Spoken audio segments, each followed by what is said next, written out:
Hello दोस्तों, नमस्कार। मैं महेंद्र श्रीवास्तव, एक्सपर्ट महिंद्रा आईसीएस अकादमी में आपका स्वागत करते हैं। छात्रों, आपको बताते हुए बड़ी खुशी हो रही है कि मेरी पत्रिका एक्सपर्ट महिंद्रा आईसीएस अकादमी के नाम से करंट अफेयर्स पत्रिका लॉन्च हो चुकी है।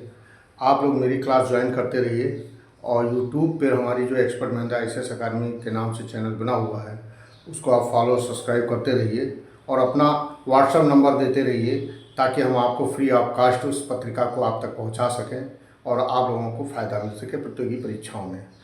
ये ध्यान में देखते हुए हमने प्रतियोगी परीक्षा की जो कंपटीशन से रिलेटेड जो समसामयिकी पत्रिका होती है उसको हमने निकाला है कि हमारे छात्रों को फ़ायदा मिले।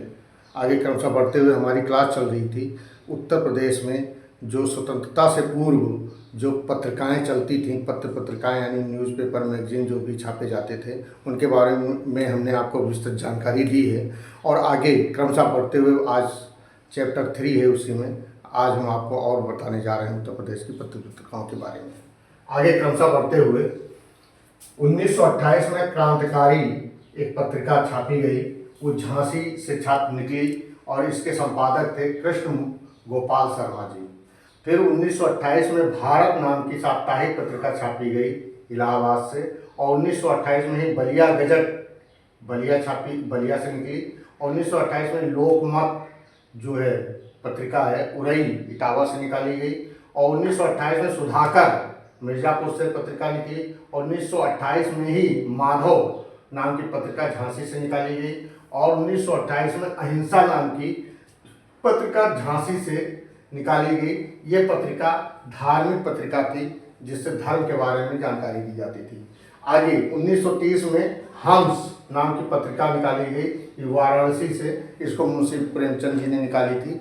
आगे 1930 में प्रेस अध्यादेश लाकर सारे पत्र पत्रिकाओं पर सरकार ने रोक लगा दी, लेकिन भूमिगत पत्रकारिता शुरू हो रही, यानी कि अंडरग्राउंड पत्रकारिता शुरू रही। उनमें से कौन कौन से पत्र चलते रहे, जैसे आज पत्रिका और सत्याग्रह समाचार पत्रिका और रणभेरी पत्र गोपनीय ढंग से छपते रहे। यानी कि ये 3 पत्रिका हैं। अगर प्रश्न आता है कि प्रेस एक्ट लाने के बाद कौन सी पत्रिका छपती रही, वो था आज, सत्याग्रह समाचार और रणभेरी पत्र। ये गोपनीय ढंग से छपता रहा और लोगों को मिलता रहा।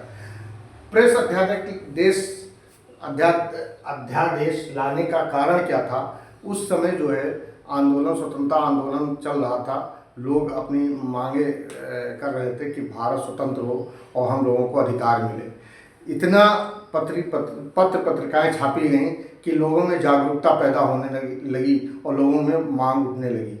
सरकार ने देखा कि ये जो माध्यम है कि लोगों तक पहुंचने का, बात बताने का, ये माध्यम बहुत गलत है, इसको रोक लगाई जाए। और उस समय वहाँ के जो वायसराय थे भारत के, उन्होंने 1930 में एक अध्यादेश लाया और उस अध्यादेश ला करके इसको बंद कर दिया गया, प्रेस को बंद कर दिया गया। आगे उस बंदी के दौर में आज सत्याग्रह और रणभेरी पत्र छपते रहे और लोगों तक पहुँचता रहा। आगे राज्य की हिंदी पत्रकारिता ने स्वतंत्रता आंदोलन के दौर में जनता की आकांक्षाओं को उजागर किया। यानी कि जो हिंदी पत्रकारिता था, जैसे कि हमने बताया, जनता की जो आकांक्षाएं थी, जो उनकी मांग थी, जो उनकी समस्याएं थी, उसको जागरूक किया और महान योगदान दिया। और इन पत्रों ने स्वतंत्रता आंदोलन में जागरूक सैनिक की भूमिका निभाई और साथ साथ लोगों में जन चेतना जागृत किया। यानी कहने का मतलब है कि पत्रकारिता है ऐसा अपना रोल अदा किया कि जैसे सैनिक जो हैं विद्रोहों को दबाने की कोशिश करते हैं, वैसे ही ये जो है सैनिक की भूमिका निभाई और लोगों तक जागरूकता पैदा की। और इसलिए जनता में चेतना जागी, जनता समझने लगी कि सरकार मेरे साथ क्या कर रही है और मेरे साथ क्या हो रहा है, और उसकी मांग उठने लगी। और इसी को देखते हुए सरकार ने अध्यादेश 330 में 1930 में अध्यादेश लेकर के आकर के अध्यादेश लाई और इसको बंद कर दिया गया। आगे क्रमशः बढ़ते हुए और भी आगे आपको पत्रकारों के बारे में, पत्रिकाओं के बारे में हम आपको जानकारी देंगे। मेरी क्लास ज्वाइन करते रहिए। जय हिंद, जय भारत, नमस्कार।